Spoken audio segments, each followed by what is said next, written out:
আমি কি কোনো দলের কথা বলেছি? আমি শুরু থেকে নিয়ে অবনাশ করেছি। আমার প্রত্যেকটা বিএনপি মানুষ আমাকে ভালোবাসে।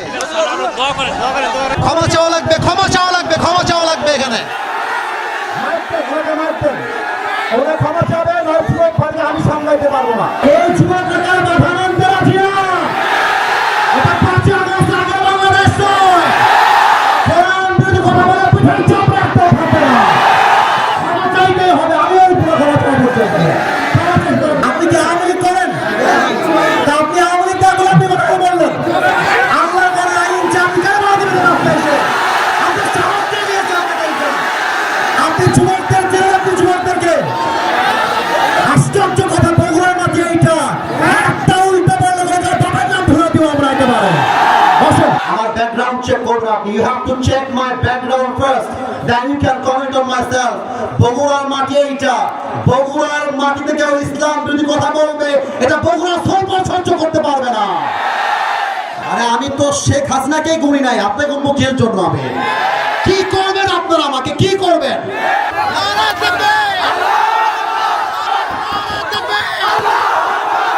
আজ থেকে কেউ যদি বাধা দেয়, তোমরা আমার বাংলার যুবক ভাইরা ওদের বাবার নাম ভুলা দিবে। যেখানে যেই নেতা বাধা দিবে জুতা প্রাণে নামাই দেওয়া হবে। আমি কি কোনো দলের নাম বলেছিলাম? কাউকে গালি দিয়েছিলাম? দাঁড়ান দাঁড়ান দাঁড়ান, আমার ভূমিকার কথা শুরু হয়েছিল 3.5 হাত মাটির কবর দিয়ে। যুবক ভালো বলো, আমি এতগুলো আয়াত করলাম। আচ্ছা থামেন উনি, আচ্ছা তোমরা থামো থামো থামো থামেন থামেন থামেন। প্রিয় ভাইয়েরা, আমরা কোনো মারামারি চাই না। আল্লাহর কোরআন দিয়ে আইন চলবে, এটা কোনো রাজনৈতিক কথা হইতে পারে? এটা মুসলমানদের কলিজার দাবি। আগামী সংসদ চলবে কোরআন দিয়ে। যেই বেড়াবাদের পেছন রাখতেও থাকবে না। যুবক ভাইয়েরা আমার, আপনারা বুঝবেন আমাদের এলাকায় এটা আমি কিছু বলবো না আজকে। তোমরা আমার সঙ্গে থাকবো তো ইনশাআল্লাহ? তোমরা আমার পক্ষে আছো তো ইনশাআল্লাহ? আবার দেখা হবে রাসূলুল্লাহ ওয়া তাওয়াক্কাল ওয়াসিল মুমিনিন। ইনশাআল্লাহ দেখা হবে ইনশাআল্লাহ।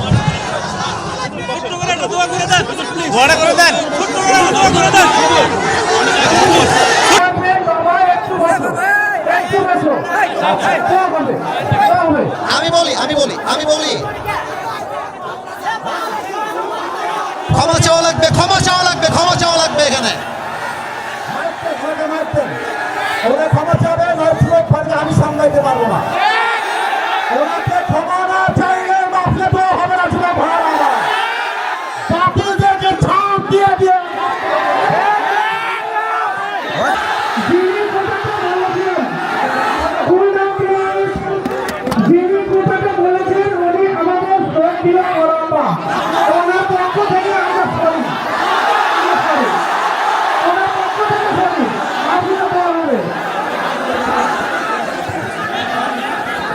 ঠিক আছে, উনি ক্ষমা চাইলে সমাধান হয়ে যাবে। উনি ক্ষমা চাইতে বলেন। এই যুবকের মাথা নামতে রাখি না। এটা 5 আগস্ট আগে বাংলাদেশ নয়। কোরআন বিরোধী কথা বলে পিঠের চাপ রাখতে থাকে না। ক্ষমা চাইতেই হবে। আমি ওই পুরো ক্ষমা চাইতে চাইতে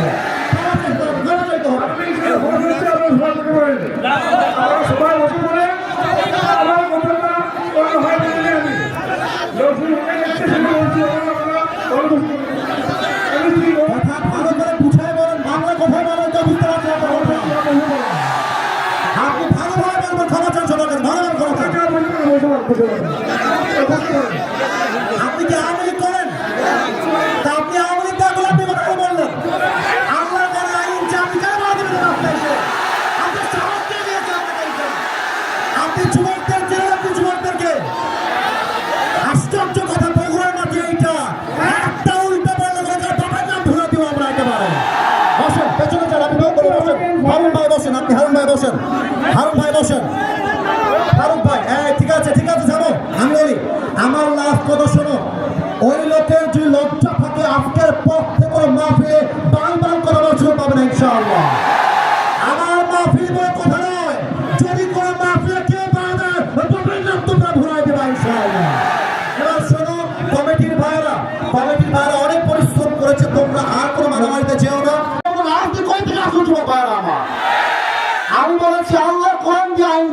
মুসলমান হিসেবে এটা আমার নৈতিক দায়িত্ব, ঠিক না বলে? আমি একবারের জন্য বৈধ দলকে ভোট দেওয়া লাগবে। আমি বলেছি পার্লামেন্ট চলবে আল্লাহর কোরআন দিয়ে, এরকম দলের কথা ব্যাপারটা মুসলমানদের কথা চলবে। পলিটিক্যাল পার্টি আপনি কি বুঝলেন নিয়ে এইটা? আমি তো রাজনীতি করেই না, আমি রাজনীতি। আপনি যদি দলের আইন সহ্য করতে না পারেন, আপনার ইমান থাকবে না যুবক ভাই আমার। আমি চাই আল্লাহর কোরআন দিয়ে দেশ চলবে, এটা কোনো রাজনীতি নয়, এটা আমার মুসলমান হওয়ার পরিচয়। তাকবীর দেন, নারায়ে তাকবীর। আমার ব্যাকগ্রাউন্ড চেক করবেন আপনি। You have to check my background first, then you can comment on my self. বগুড়ার মাটি এইটা, বগুড়ার মাটিতে কেউ ইসলাম বিরোধী কথা বলবে, এটা বগুড়া সরকার সহ্য করতে পারবে না। আমি কোনো আকাশ থেকে ভেসে আসছিলাম, ওই বগুড়ার প্রত্যেকটা যুবক পূজাতে ভালোবাসে। হ্যাঁ যুবক, তোমরা সাক্ষী দাও, তোমরা সাক্ষী দাও। আমি কোন দলের নাম বলেছি? কোন দলকে ভোট দেওয়ার কথা বলেছি? আমি জাস্ট বলেছি আল্লাহর জমিনে আইন যদি পাস করতে হয়, ব্রিটিশ আইন নয়, আল্লাহর কোরআন দিয়ে আইন পাস করতে হবে। এই কথা যদি রাজনীতি হয়ে যায়, আপনার মাথায় টুপি করার নাই, পাঞ্জাবের দরকার নাই, আপনি জিন্সের প্যান্ট পরে ঘুরে বেড়ান। সাবধান আব্বাজান, আমাদেরকে রাগায় দিবেন না আব্বাজান। আমি হয় বাঁচবো, থামো থামো থামো থামো থামো, আমি হয় বাঁচবো না হয় মরবো। আর যতদিন বেঁচে আছি হকের কথা বলতে আপোষ করতে পারবো না। আমি 1.5 ঘন্টা যাবত ওয়াজ হয়েছে, রেকর্ড হয়েছে। কেউ যদি বলতে পারে আসিফ হুজুর একটা দলের নাম বলেছে, আমি জীবনে ওয়াজ করবো না। তোমরা বসে আছো, দলের নাম বলছি, দলকে ভোট দেওয়ার কথা বলছি, তোমরা অসম্মান করার কথা বলেছি?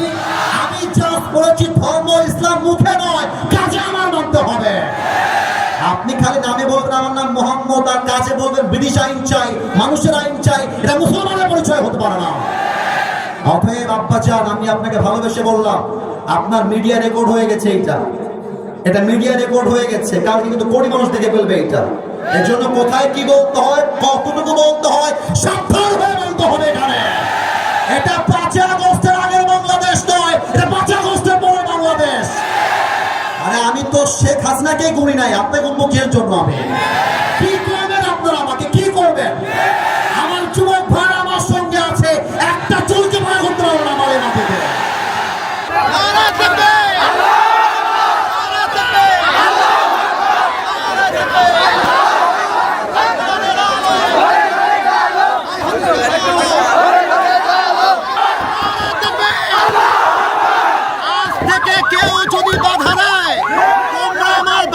যুবক ভাইরা ওদের বাপের নাম ভুলা দিবে।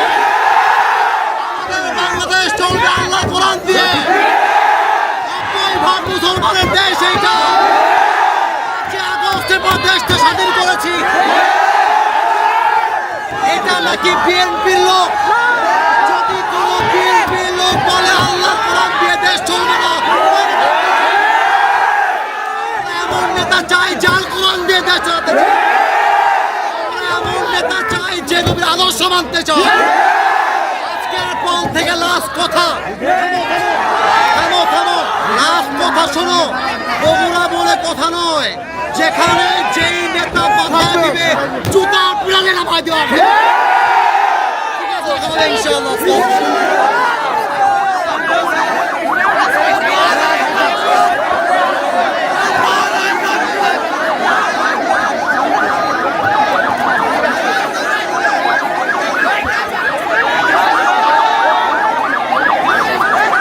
এখানে কিন্তু বিএনপির ভাইয়েরা বসে আছে, এখানেই কিন্তু জামাত ইসলামের ভাইয়েরা বসে আছেন। একটা কথা বলে দিয়ে যাই, মারামারি করবেন না। মারামারির কথা আমি আসিফ হুজুর কখনো বলি না। আমি মিলায়ে দেওয়া পছন্দ করি, আমি বিচ্ছেদ পছন্দ করি না। এই যুবকরা আমাকে চেনে, একটু একটু কয়েকজন যুবক চেনে। আমি যখন কথা বলি, আমি আজ পর্যন্ত কোনো দলকে কখনো আঘাত দিয়ে কথা বলি নাই। এবং আমি যখন কথা বলি, তোমরা যারা আমাকে চেনো, আমাকে সবাই চেনে তা আমি দাবি করব না, বাট আমি কখনো আমার চেহারায় মুচকি হাসি ছাড়া কাউকে ছোট করে কথা বলতে পছন্দ করি না। বিএনপি মুসলমান, জামাত ইসলাম মুসলমান, জাতীয় পার্টি মুসলমান, চরমোনাই মুসলমান, শর্ষিনা মুসলমান, যত পার্টি আছে NCP, they are all Muslims. বাংলাদেশের প্রত্যেকটা দলের নেতা হচ্ছে সাচ্চা মুসলমান। আমার প্রশ্ন, now this question to everybody, those who are here and those who are listening my lecture right now, যারা আমাকে শুনছেন সবার কাছে আমার প্রশ্ন, বিএনপি যদি মুসলমান হয়, জামাত ইসলাম যদি মুসলমান হয়, জাতীয় পার্টি যদি মুসলমান হয়, এনসিপি যদি মুসলমান হয়, চরমোনায় যদি মুসলমান হয়, তাহলে আগামীর সংসদ, আগামীর পার্লামেন্ট কোরআন দিয়ে চলবে না কেন? আমাদের দাবি জামাত ইসলাম হিসেবে নয়, আমি কোনো পলিটিক্যাল পার্টির সাথে I am not connected with any political party in Bangladesh. I am just talking about on this matter as a citizen of Bangladesh. আমি নাগরিক হিসেবে বলছি, আমাদের প্রাণের দাবি আগামীর পার্লামেন্টে প্রত্যেকটা আইন পাস হতে হবে আল্লাহর এই কোরআন দিয়ে। বগুড়ার ভাইরা আমার, ইমাম সাহেব আছেন? ইমাম সাহেব কোথায় আছেন ভাই আমার?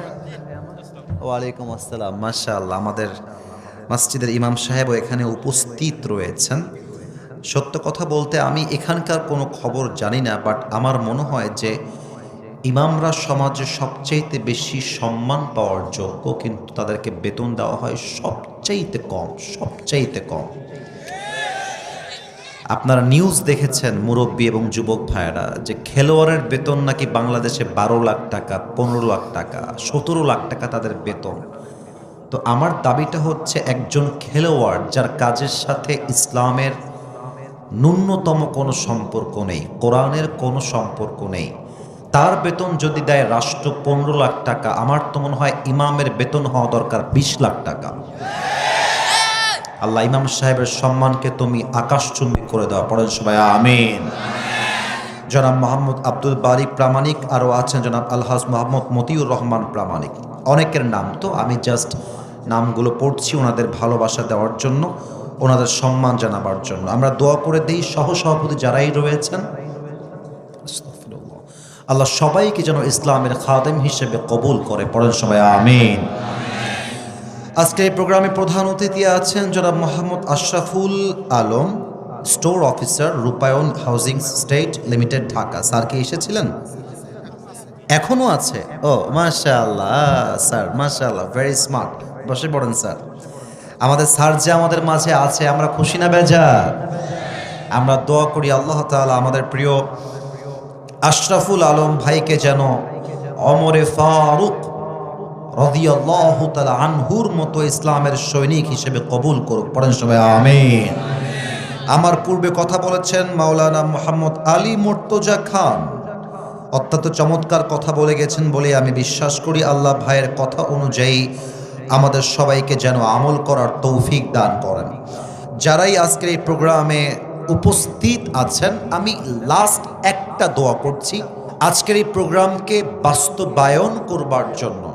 যারা 2 টাকা হলেও দান করেছে, যারা মেধা দিয়ে, শ্রম দিয়ে, সহযোগিতার হাত বাড়িয়ে দিয়েছে, আল্লাহ সবাইকে তুমি আজ যেমন এই কোরআনের বাগানে মেহমান হিসেবে কবুল করেছ, জান্নাতুল ফেরদাউসেও তুমি আজকের মতো আমাদের সবাইকে মেহমান হিসেবে কবুল করে নিও। আমিনটা বগুড়ার সাউন্ডে হয় না, আরেকবার বলেন তো আমিন। বগুড়াবাসী কেমন আছেন আপনারা সবাই? ধুনোটে একবার আলহামদুলিল্লাহ, আমি ভালো আছি ভাইজান। আমার ভালোবাসার মানুষটা আমার খবর নিয়েছে আর কি। একবার এসেছিলাম, ধাক্কা ঠাক্কা খেয়ে মাটিতে উল্টায় পড়ে গেছিলাম, ছেলে পেলের ধাক্কা। আমার হাত অলরেডি এখনো কাটা আছে, হালকা শুকাইছে। এই একদিন আগে হাত কেটে গেছে, পাও কেটে গেছে। আসলে যুবকদের ভালোবাসায় কোনো ভেজাল নেই, যত সব ভেজাল হচ্ছে মেয়েদের ভালোবাসায়, তাই না? ওরা কিন্তু ভালোবাসলে কলিজা দিয়ে ভালোবাসতে পারে। তো যুবক ভাইরা, আজকে আমরা কলিজা ভরে ওয়াজ শুনবো, তোমরা থাকবা তো ইনশাআল্লাহ? আল্লাহ যেন আমাদেরকে দোয়া পর্যন্ত থাকার তৌফিক দান করে, পড়েন সবাই আমিন। আমার তো মনে হচ্ছে আজকের এই মাহফিলে আমার মুরব্বী আব্বাজান এসেছে 10%, আর 90% এসেছে আমার কলিজার টুকরা যুবক ভাইরা। আমি আগেই সকলের কাছে জানতে চাই, আমার ধুনটবাসী, আমার কথা কি বোঝা যায়? না, আপনারা উত্তর না দিলে তো আমি সামনে বাড়তে পারবো না। কথা কি বোঝা যায়? মাশাআল্লাহ। আমি যে কথাগুলো বলছি আমি 1 থেকে 3 গুনছি, নিজেকে একটু স্থির করে নেন, কারণ কোনো কথা আপনার কানের পাশ দিয়ে যেন পাস করে না যায়। প্রত্যেকটা কথা আপনার কলিজায় গিয়ে আঘাত করতে হবে। আমি 1 থেকে 3 গুনছি, সবাই একটু নড়ে চড়ে স্থির হয়ে মনোযোগী হয়ে যান। 1, 2, 3। আপনি যেই মাটিতে এখন বসে আছেন, আগামীকাল সেই মাটিতে আপনার 3.5 হাত মাটির ঘর হবে। আপনি যে মাটিতে এখন বসে দাপট দেখাচ্ছেন, এটা আমার বাড়ি, আমার এলাকা, আমার বগুড়া, আমার বাপের মাটি, এটা আমার ঘর। জাস্ট রুহুটা বের হয়ে যাবে, আপনার আসল ঠিকানা হয়ে যাবে 3.5 হাত মাটির কবর। কবর এমন একটা জায়গা, যে মানুষটা বালিশ ছাড়া ঘুমাতে পারতো না, সে মানুষটাও একদিন বালিশহীন মাটিতে শুয়ে থাকবে। যে মানুষটা গরম সহ্য করতে পারতো না, গরম, ফ্যান দাও, এসি লাগাও, ফ্যান দাও, এসি দাও, একটা মুহূর্তের জন্য যে মানুষটা গরম সহ্য করতে পারতো না, সে মানুষটাও একদিন এসিহীন, ফ্যানহীন অন্ধকার ঘরে সাদা কাফনের কাপড়ে প্যাকেট হয়ে শুয়ে থাকবে। যে নারী আজকে সাজ সজ্জা, শাড়ি, গহনা, মেকআপ, পুরো দেহটা অলংকার দিয়ে ভরা, রূপে তার গৌরব এসে বাঁচে না, এই মানুষটাও যদি আজ রাতে মারা যায়, আগামীকাল তার সমস্ত শাড়ি খুলে, কাপড় খুলে 3.5 হাত মাটির কবরে সাদা কাফনের কাপড়ে প্যাকেট করে চিরজীবনের জন্য শুয়ায় দেওয়া হবে। কবর এমন একটা জায়গা, যারা অন্ধকার ভয় পেত, অন্ধকার আমার ভয় লাগে, না না না, রুমে লাইট দাও। গোরস্থান ভয় লাগে, অন্ধকার, যাব না যাব না, অন্ধকার দেখলে আমার কলিজা শুকিয়ে যায়। ওই মানুষটাও অনন্তকালের জন্য 3.5 হাত মাটির অন্ধকার কবরে শুয়ে থাকবে। দুনিয়াটা হচ্ছে ভাড়া বাড়ির মতো। ভাড়া বাড়িকে আপনি যতই ডেকোরেট করেন, যতই সাজান, বাড়িওয়ালার নোটিশ যখন চলে আসে যে বাড়ি ছাড়তে হবে, বাড়ি যতই সাজানো হোক, বাড়িওয়ালা যখন বলবে যে বাড়ি আমার ছাড়তে হবে, বাড়ি আপনাকে ছাড়তেই হবে। এই দুনিয়াটা হচ্ছে ভাড়া বাড়ির মতো।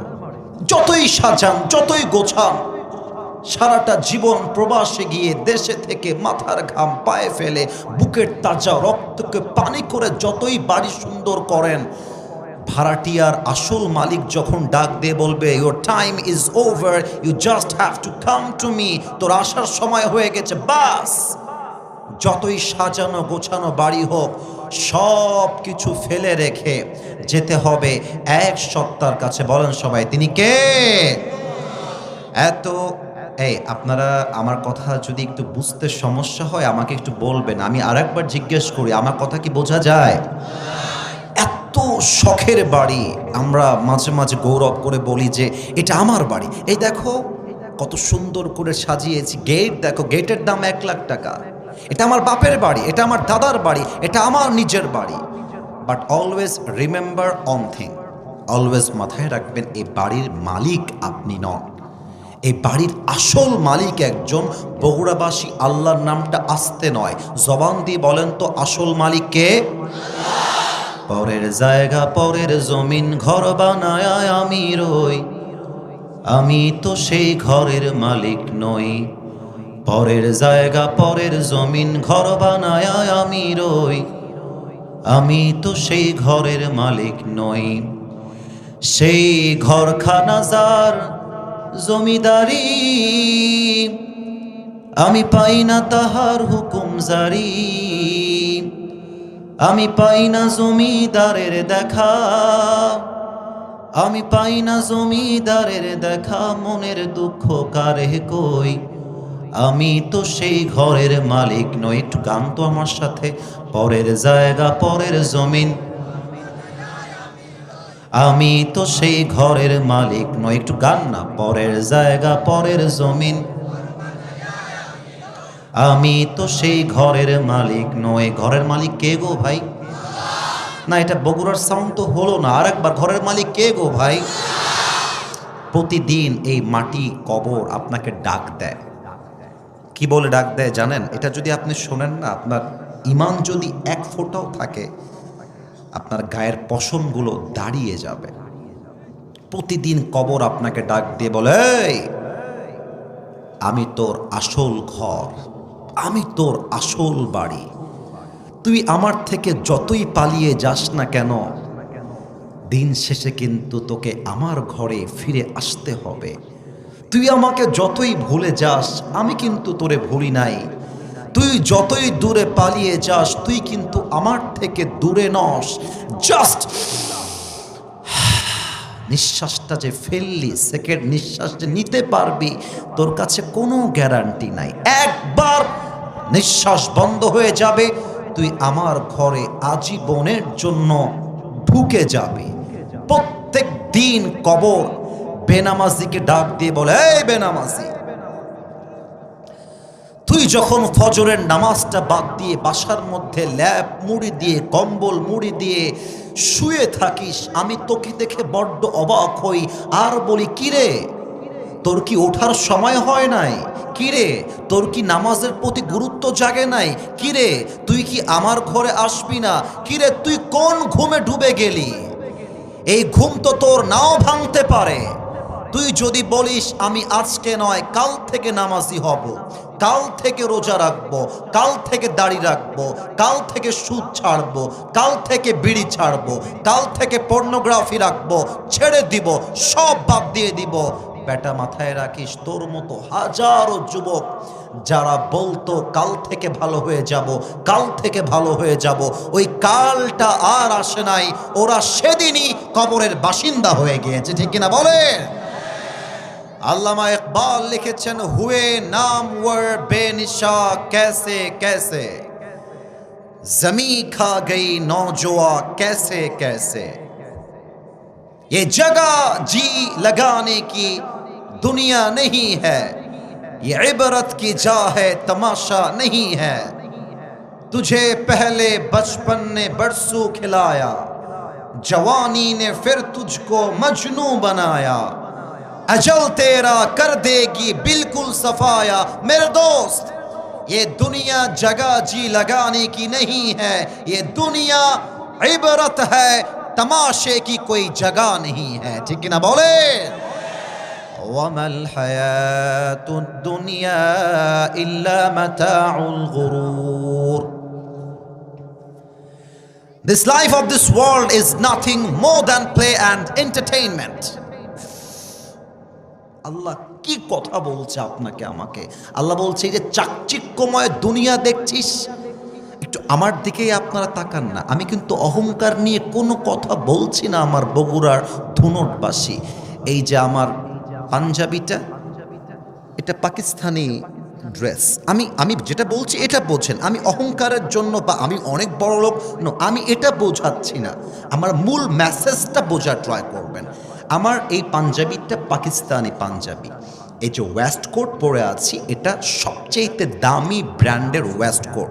আমার টুপিটা পাকিস্তান থেকে একদম স্পেশালি আমার সাইজে আমি বানিয়ে এনেছি। আমার হাতের যে ঘড়ি, অনেক দামি ঘড়ি, টুপি দামি, চশমা দামি, জামা দামি, ওয়েস্ট কোট দামি। আমি মাঝে মাঝে নিজেকে ভাবি যে কিরে আসিফ, এত দামি জামা, এত চাকচিক্যময় জামা পরে তুই যে অলওয়েজ রোড দিয়ে গাড়ি চালাস, যদি কখনো একটা ট্রাক এসে পেছন থেকে একটা ধাক্কা মারে, তুই একটা বাড়ি খেয়ে তোর মাথা ফেটে যায়, তোর রুহুটা বের হয়ে যায়, সাথে সাথে তোর যত চাকচিক্যময় জামা আছে সব খুলে সাদা কাফনের কাপড়ে প্যাকেট করে তোকে দুনিয়ার থেকে বিদায় নিয়ে 3.5 হাত মাটির কবরে শুয়ায় দেওয়া হবে। এটার নামই তো দুনিয়ার জীবন, ঠিক কিনা বলে? রূপেরই গৌরবে সাজিয়াছো সাজ, সোনা দানা কত কি আর রাজকী পোশাক, যেদিন প্রাণ চলে যাবে সবই পড়ে রবে, প্রাণ চলে যাবে সবই পড়ে রবে, গায়ে দেবে মার কিনো থন রে মন আমার, কেন বাঁধো দালান ঘর, একদিন মাটির ভেতরে হবে ঘর রে মন আমার। কেন বাঁধো দালান ঘর, ঠিক কিনা বলেন? দেহ তোমার চর্ম চর গলে পচে যাবে, শিরার উপর শিরাগুলি ছিন্ন ভিন্ন হবে, মন্ডু মিরু দণ্ড সবই হবে খণ্ড খণ্ড, মন্ডু মিরু দণ্ড সবই হবে খণ্ড খণ্ড, পড়ে রবে মাটির উপরে মন আমার। কেন বাঁধো দালান ঘর, একটু গান তো আমার সাথে, একদিন মাটির ভেতরে রে মন আমার। কেন বাঁধো দালান ঘর, পড়েন সবাই আল্লাহু আকবার। আমরা সেই 3.5 হাত মাটির কবরের জন্য আজকে প্রস্তুতি নিতে চাই। আজকে মজা করতে চাই কম, চোখের পানি ফেলতে চাই বেশি। এবার আপনাদের কাছে আমার প্রশ্ন, আল্লাহর কাছে কি প্রিয় হতে আমরা চাই? আমার যুবক ভাইয়ারা, আব্বা জানেরা, বলেন তো কবরে কি আমরা শান্তি চাই? শেষ প্রশ্ন, এবার যেন কেউ বাদ চলে না যায়। চোখটা বন্ধ হওয়ার পরে, মৃত্যুর পরে আমরা জান্নাত কি চাই? আল্লাহ গো, আমি অধম, খুব ভালো ওয়াজ করতে পারি না আল্লাহ, তবে তুমি আমার জবানে আজকে এমন কথা বের করে দিও যার দ্বারা আমিও জান্নাতি হতে পারি, আমার সবাই যেন আজকে জান্নাতুল ফেরদাউসের মেহমান হতে পারি। পড়েন সবাই আমিন। আমি সবাইকে এই মুহূর্তে 3টা প্রশ্ন করব, অ্যাক্টিভ থাকতে হবে যেন উত্তর কোনোভাবেই ভুল না হয়ে যায়। আমার ধুনটবাসী জেহেনটাকে অ্যাক্টিভ করেন, মনটাকেও একদম অ্যাক্টিভ করেন, একদম ঠান্ডা মাথায় কলিজা দিয়ে বোঝেন এবং উত্তর দেন। বলেন তো, the life we are leading in this world right now, যে দুনিয়াতে আমরা এখন আছি, যেই জীবনে আমরা আছি, বুঝলে উত্তর দিবেন, না বুঝলে চুপ থাকবেন, আমি উত্তর দিব। বলেন তো, এটা কি পরকাল না ইহকাল? হ্যাঁ, রাইট আনসার, ডানে বামে না আমার দিকে বলেন সবাই, পরকাল না ইহকাল? ইহকাল। এখন মূল প্রশ্ন, বলেন তো, ইহকালের জীবন বেশি উত্তম না পরকালের জীবন বেশি উত্তম? Right answer. আরেকবার বলেন, দুনিয়ার জীবন বেশি উত্তম না আখিরাতের জীবন বেশি উত্তম? প্রমাণ হলো আল্লাহর কোরআন, 30 নম্বর পারা সূরাতুদ দুহার 4 নম্বর আয়াত। আল্লাহ রাব্বুল আলামিন বলছেন, ওয়ালাল আখিরাতু খায়রুল লাকা মিনাল উলা। আমি আল্লাহ রাব্বুল আলামিন দুনিয়ার জীবনকে অধিক উত্তম করে বানাই নাই, বরং আমি আল্লাহ রাব্বুল আলামিন দুনিয়ার জীবনের চাইতে আখিরাতের জীবনকে হাজার হাজার গুণ বেশি উত্তম করে বানিয়ে দিয়েছি। কোন সবাই সুবহানাল্লাহ। The life of hereafter is much more better than this worldly life. দুনিয়ার জীবনটা উত্তম জীবন নয়, বরং আমি আল্লাহ তাআলা দুনিয়ার চাইতে আখিরাতকে সেরা করে বানায় দিয়েছি। সুবহানাল্লাহ কইতে পারলেন না আমি আপনারা? এবার আমার দ্বিতীয় প্রশ্ন, একটু আমার দিকে তাকান। চেহারা দেখার জন্য বলছি তা না, কিন্তু একটু আমাকে দেখে অবজার্ভ করবেন। আর প্রশ্ন করলে উত্তর সবাই দিবেন না, 2 থেকে 3 জন উত্তর দিবেন, তাতেই এনাফ হয়ে যাবে। আমি আসিফ হুজুরকে দেখে, আপনাদের সরাসরি দেখে আনুমানিক একটা আইডিয়া করে বলেন তো কত বয়স মনে হচ্ছে? 2-1 জন বললেই হবে। 25 একটা উত্তর পেয়েছি। আর কারো কোনো উত্তর আছে? 26-27। মাশাআল্লাহ, আপনাদের উত্তরটা একদম কাছাকাছি, একদম 100 রাইটও না, আবার রাইটের বাহিরে নয়, একদম কাছাকাছি।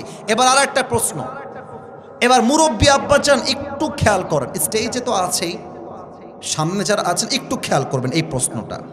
এখানে এমন কোনো মুরব্বী কি বসে আছেন যার বয়স 50-এর উপরে?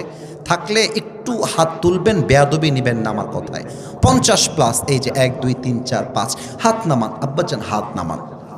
এবার আমাকে উত্তর দেন তো, দুনিয়ার জীবনটা কি বেশি লম্বা না পরকালের জীবন বেশি লম্বা? তো ভয়টা কিসের? উত্তরটা আমি পাইলাম না কেন? আবারও বলছি, দুনিয়ার জীবন বেশি লম্বা না পরকালের জীবন বেশি লম্বা? দলিল হলো আল্লাহর কোরআন 30 নম্বর পারা 4 নম্বর পৃষ্ঠা, সূরাতুন নাজিআতের 46 নম্বর আয়াত তথা একদম শেষ আয়াত।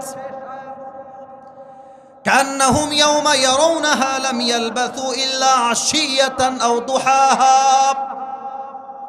এই আয়াতের অর্থ যখন আমি পড়ি, আমার কলিজার মধ্যে ধুক ধুক ধুক ধুক ধুক ধুক শুরু হয়ে যায়। এত মারাত্মক আয়াত। আল্লাহ রাব্বুল আলামিন বলছেন, 80 বছরের মুরব্বী যেদিন মারা যাবে, তার পরকালের জীবন যখন শুরু হয়ে যাবে, কবরের জীবন যখন শুরু হয়ে যাবে, যখন সে পরকালকে সচক্ষে দেখে ফেলবে, আল্লাহকে বলবে, আল্লাহ এই পরকালের জীবনটা যে এত লম্বা, আমি যে 80 বছর দুনিয়াতে ছিলাম, এই পুরো 80 বছরের জীবনটা পরকালের কাছে আমার মনে হচ্ছে একটা সকাল কিংবা সন্ধ্যার মতো হবে। আল্লাহু আকবার। 80 বছরের জীবন মনে হবে একটা সকাল। শুনলে হবে না, বুঝতে হবে। 80 বছর দুনিয়ার হায়াত, পরকালে যাওয়ার পরে মনে হবে এটা একটা সন্ধ্যা ছিল, একটা ছোট্ট সকাল ছিল।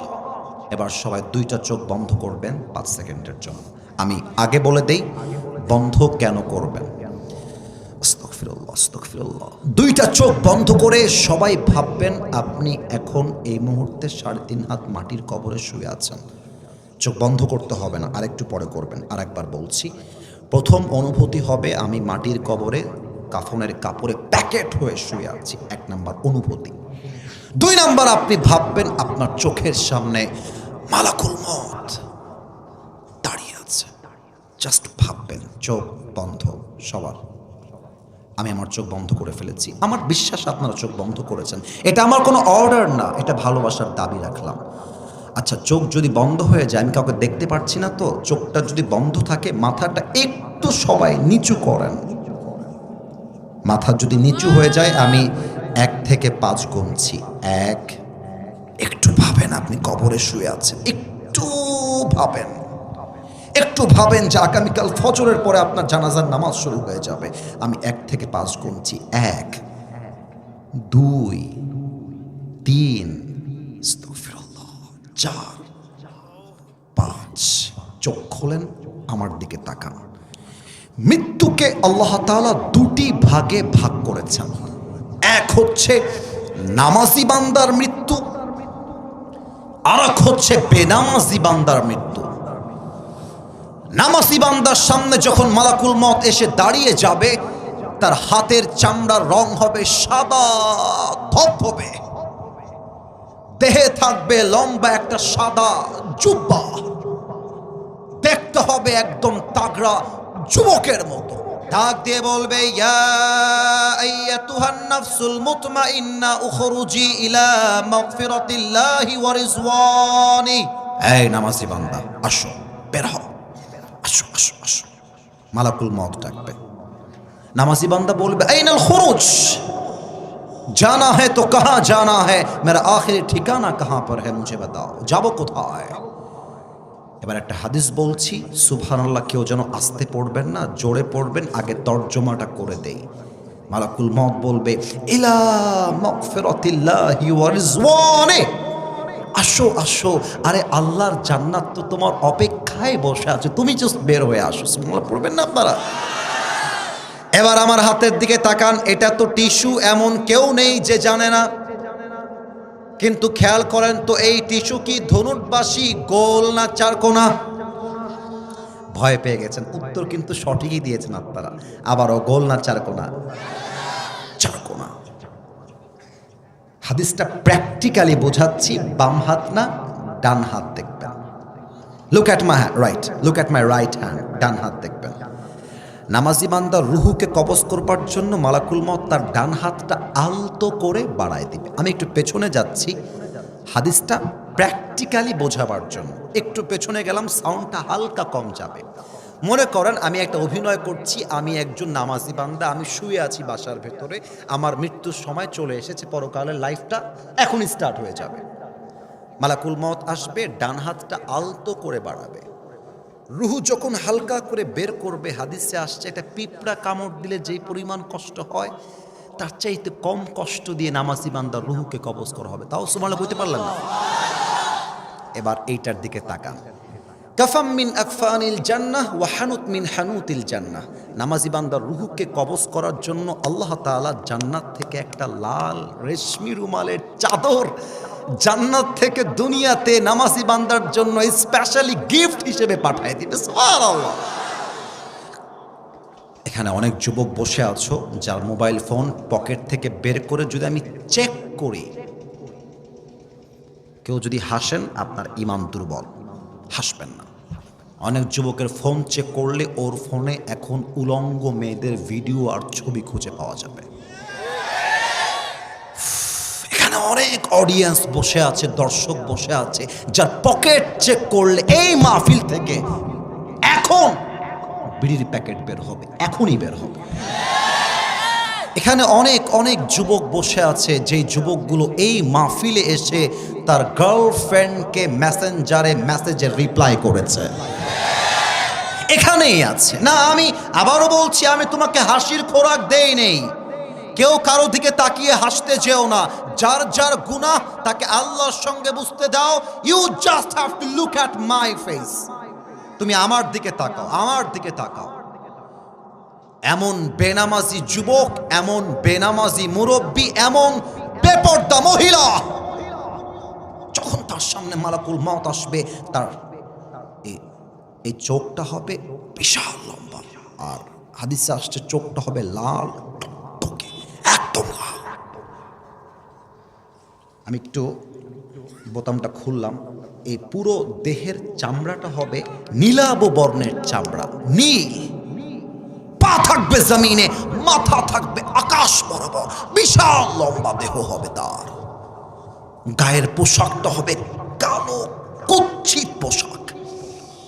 বেনামাজি যখন তার দিকে একবার তাকায় দেখবে, মালাকুল মউতের ভয়ঙ্কর চেহারা দেখে বেনামাজি থরথর থরথর থরথর করে কাঁপবে, এরকম এরকম করে কাঁপবে।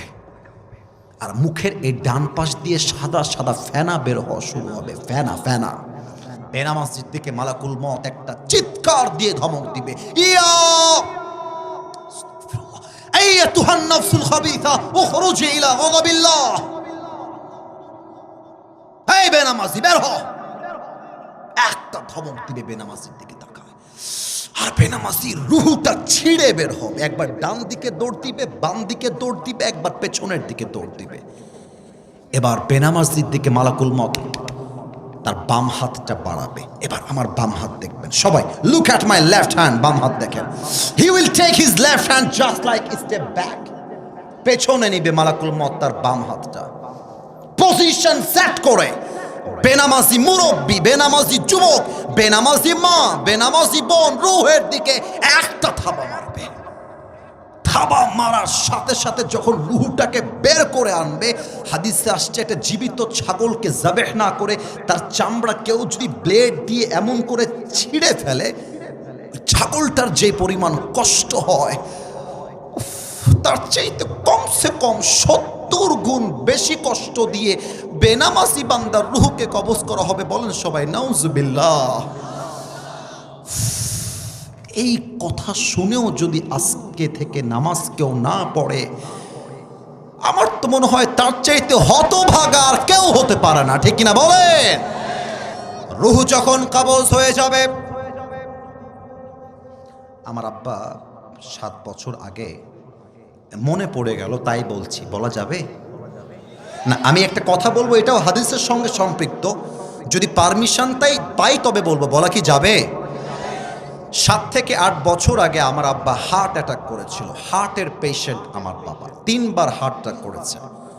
তো রাজশাহী কলেজে আমার আব্বাকে আমরা ভর্তি করলাম, রাজশাহী মেডিকেল কলেজে। আমি তখন এতটা প্রফেশনালি বক্তব্য শিখি নাই, বা আমি এত ফেমাস বা ভাইরাল যাই বলেন আমি কিছু ছিলাম না এরকম। আমি একদম সাধারণ একজন ছেলে ছিলাম, একদম সাধারণ ছেলে। মেডিকেলে গেলাম বাবাকে দেখার জন্য। আমি কিন্তু ফালতু আলাপ না, এটাও হাদিসের সঙ্গে মিলাই দিচ্ছি, একটু বোঝার চেষ্টা করবেন। মেডিকেলে গেলাম তো কীভাবে বোঝাই, আমার দিকে একটু তাকাবেন, স্টেজটা একটু দেখবেন। এটা হচ্ছে আমার বাবার ওয়ার্ড, এটা হচ্ছে গেট, আর ওই যে বাসটা দেখা যাচ্ছে ওইটা হচ্ছে ওয়ার্ডের বাহিরের বারান্দা। কথার কথা বোঝানোর জন্য বললাম। আমি যখন বাবার গেটে ঢুকবো দেখলাম ঠিক গেটের সামনে বাহিরে বারান্দায় একজন শুয়ে আছে। এই বয়স কত হবে, 40-45, দেখতে যুবকই মনে হচ্ছে, বয়স্ক মনে হচ্ছে না। আর তার পাশে তার মেয়েরা বসে আছে, ওই আপেল কিংবা কমলা এরকম কিছু খাওয়াচ্ছে তার বাবাকে তারা। তো আমি দেখলাম কিরে বাবা, হার্টের রোগী কিন্তু বসে বসে মুচকি হাসি দিচ্ছে, খুব হাসতেছে, খুব হাসতেছে। আমি অবাক হয়ে গেলাম, আরে বাবা হার্টের পেশেন্ট এত হাসে কেমন করে? ইনি তো সুস্থ হয়ে আছে, এনাকে কে নিয়ে আসছে? আমি নিজে নিজেই বলতেছি এনাকে কে নিয়ে আসছে, তো সুস্থ আছে। মনে মনে ভাবতেছি, বাবার কাছে গেলাম, সালাম দিলাম। আব্বা কথাবার্তা বলে বললো, আব্বা যাও বাহির থেকে একটা পার্টি নিয়ে আসো। পার্টি মানে সব, আমি কি ভুলটুল বললাম নাকি ভাই? ওই পার্টি সব, হ্যাঁ সব, রাইট। এই যে আমার আব্বাজান ধরে ফেলেছে, আপনারা হয়তো বুঝতে পেরেছেন। তো পার্টি কিনতে বাহিরে গেছি, এই অন অ্যান অ্যাভারেজ 2 থেকে 5 মিনিটের কম বেশি হবে, 2 থেকে 5 মিনিট। আমি আব্বার ওয়ার্ডে ঢুকতে যাব, চিৎকার আর চিৎকার, কান্না আর কান্না, কান্না আর কান্না। দৌড় দিয়ে গেছি, কি হলো কি হলো কি হলো। দেখতেছি একটু আগে যেই যুবক বয়সী মানুষ মনে হচ্ছিল হাসতেছিল, দুনিয়াতে আর নাই। চোখে দেখা ঘটনা, একদম চোখে দেখা। তো তাকে দেখলাম হালকা হালকা সাদা ফেনা বের হচ্ছে তার জিহ্বার এই পাশ দিয়ে। এটা ভালো মৃত্যুর নমুনা নয়। ভালো মৃত্যু যাদের হয় না তাদের চোখটা উল্টায় যায়, চেহারাটা নীল হয়ে যায়। খারাপ মৃত্যুর নমুনা হচ্ছে জিহ্বার এই ডান পাশ দিয়ে সাদা সাদা ফেনা বের হওয়া শুরু হয়ে যায়। খারাপ মৃত্যুর নমুনা হচ্ছে থর থর থর থর করে কাঁপতে থাকে। এটা ভালো মৃত্যুর নমুনা নয়। রূহ যখন কবজ হয়ে যাবে, এলাকার মসজিদে আপনার নামে এলান শুরু হয়ে যাবে, অমুকের বাবা, অমুকের মা, অমুকের দাদা দুনিয়াতে আর নাই, শেষ। আপনার ছেলে ফেসবুকে পোস্ট দিবে, স্টোরি দিবে, আমার বাবা দুনিয়াতে আর নেই, আমার কলিজার টুকরা মা দুনিয়াতে আর নেই। চতুর্পাশ থেকে লোক ছুটে আসবে আপনার জানাজার নামাজ পড়ার জন্য। কিন্তু যখন আপনার লাশটাকে দাফন করা হবে কবরে, এবার একটা প্রশ্ন করব, উত্তর হয়তো বা 90% বেশি ভুল আসতে পারে। আগে সাবধান করছি, উত্তর যেন ভুল না হয়। বলেন তো, কবরে রাখার পরে মাইয়াতকে প্রশ্ন করা হবে কয়টা? 4টা। কে বলেছেন একটু হাত তুলুন তো ভাই আমার। এই যে 4টা, that is the right answer.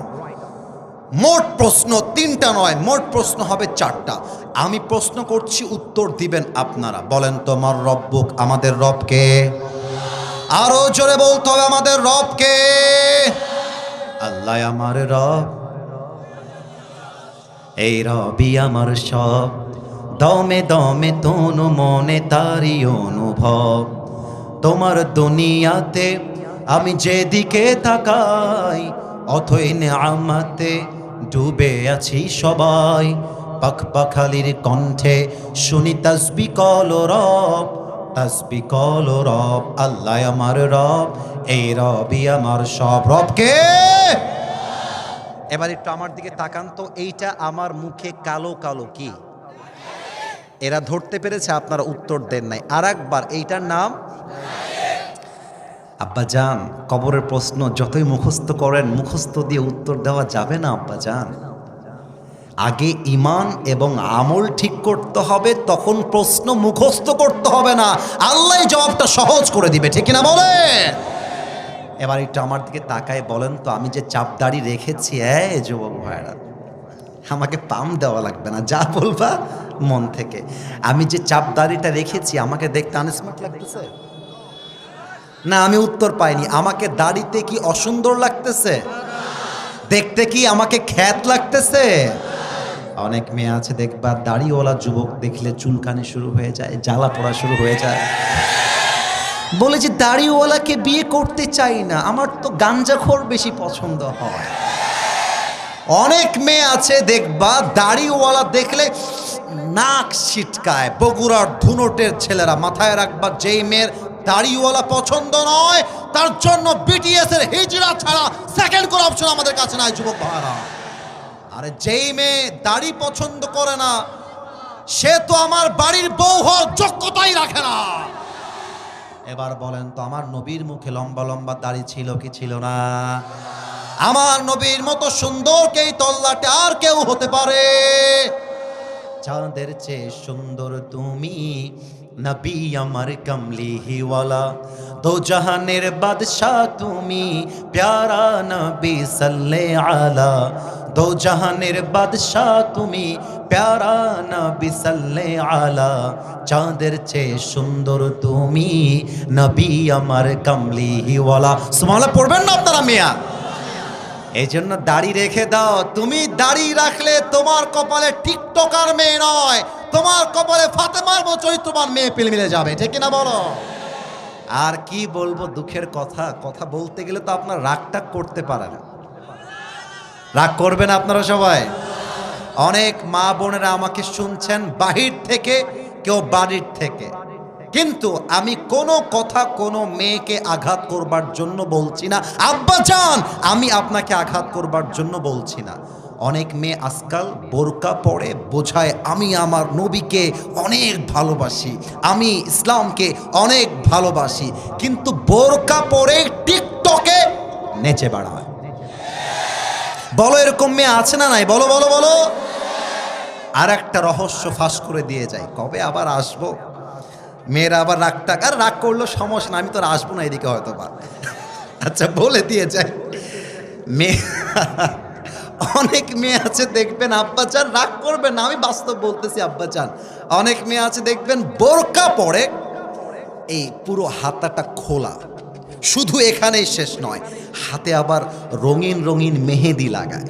তো এখন মুখটাও ঢাকা, বুকটাও ঢাকা, বোরকা পরা, কিন্তু হাতে মেহেदी दिए বোঝায় मेरा चेहरा तो तुम देख नहीं सकते, हाथ से ही पता लगा लो कि मैं खूबसूरत हूँ।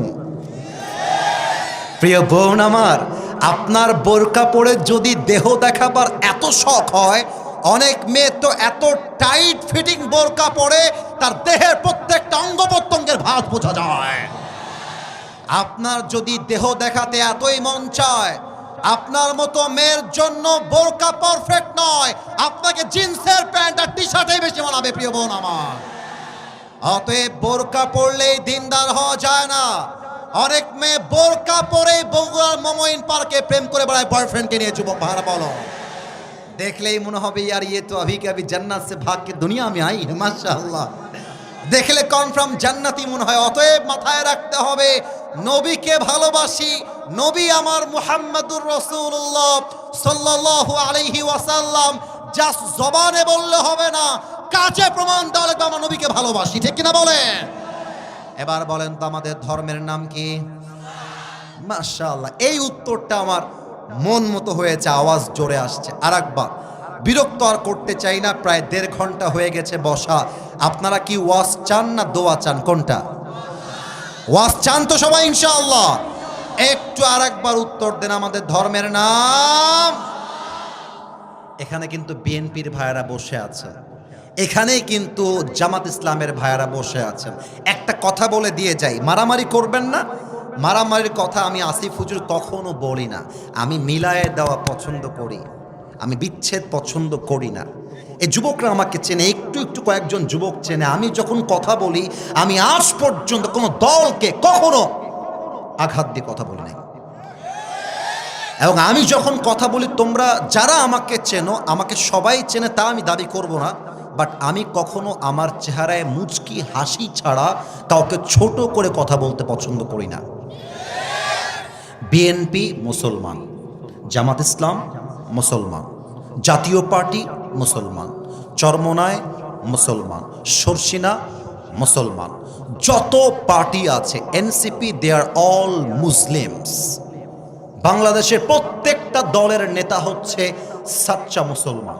আমার প্রশ্ন, Now this question to everybody, those who are here and those who are listening my lecture right now, যারা আমাকে শুনছেন সবার কাছে আমার প্রশ্ন, বিএনপি যদি মুসলমান হয়, জামাত ইসলাম যদি মুসলমান হয়, জাতীয় পার্টি যদি মুসলমান হয়, এনসিপি যদি মুসলমান হয়, চরমোনায় যদি মুসলমান হয়, তাহলে আগামীর সংসদ, আগামীর পার্লামেন্ট কোরআন দিয়ে চলবে না কেন?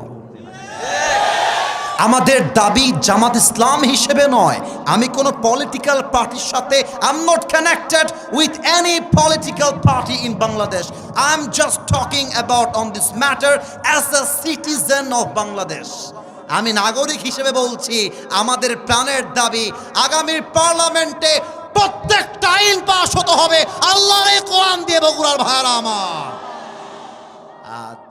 আচ্ছা এবার দেখেন তো, একটু দাঁড় করাচ্ছি। ভাই আমার একটু দাঁড়াও তো, তুমি এই যে সামনে, তুমি একটু দাঁড়াও। হ্যাঁ হ্যাঁ হ্যাঁ, তুমি দাঁড়াও। না না না, ওকে ধমক দেওয়ার অর্জন দাঁড় করায়নি। কলিজার ভাই, তোমার নাম কি কলিজা? হ্যাঁ, মোহাম্মদ আলী। এই বগুড়াবাসী, ধুনুটবাসী, আমি আমার ওয়াজের শেষের দিকে আছি, শেষ ভালো যার সব ভালো তার। ওকে কি দেখা যায়? একটু বলেন না, একটু উত্তর দেন। মিডিয়া যাবে, আরে বাঘের বাচ্চা আমরা, কাপুরুষের বাচ্চা আমরা নই, ঠিক কিনা বলেন? মোহাম্মদ আলীকে দেখা যায়? এবার দেখেন, মোহাম্মদ আলী মনে করেন এমন একটা দলের লোক, যেই দল ইসলাম কোরআন কিছুই মানে না, ভালোবাসে না।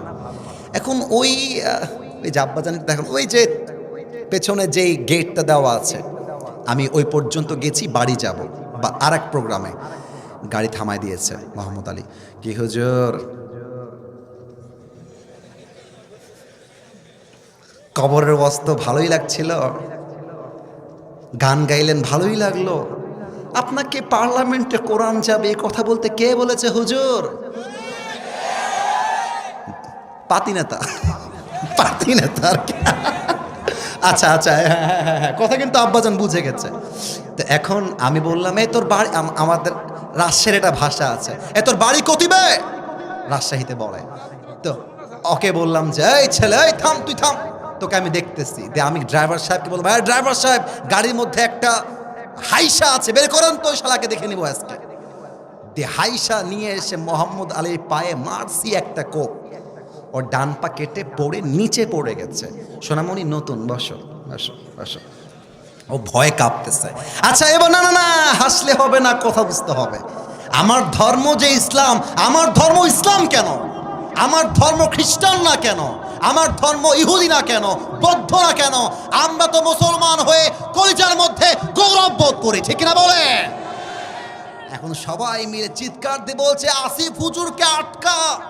আসিফ হুজুর মোহাম্মদ আলীর ডান পা কেটে দিয়েছে। সবাই মিলে আমাকে ধরছে।